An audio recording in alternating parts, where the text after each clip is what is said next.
2 U.S. soldiers died in Jordan, bringing the American death toll in the war with Iran to 16.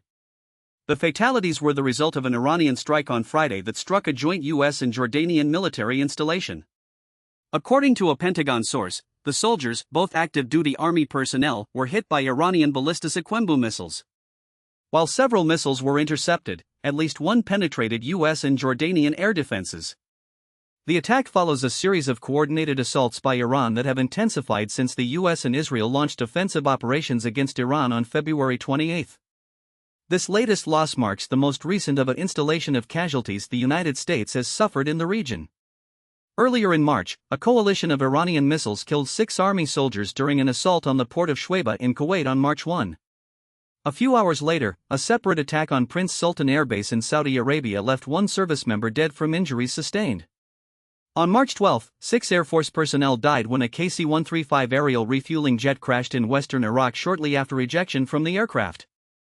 The most recent U.S. death outside of these events involved a Navy helicopter pilot who went missing after an emergency landing in the Arabian Sea on July 1.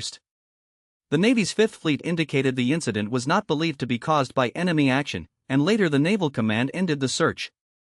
While that particular case was not attributed to hostile fire, it highlights the hazards faced by U.S. forces operating in this high-risk environment. Iran has been adapting its tactics to maximize the effectiveness of its attacks, combining medium-range ballistic missiles with one-way attack drones.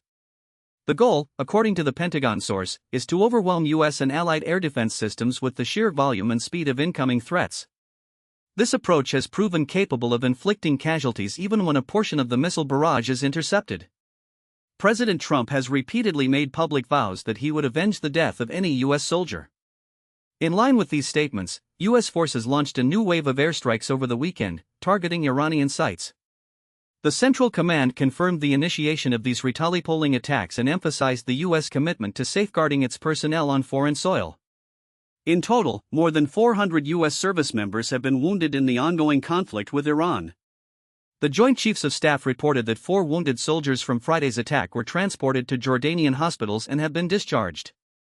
The Central Command also mentioned that several other troops suffered minor injuries and have been returned to active duty. However, the exact number of those with lighter wounds was not disclosed.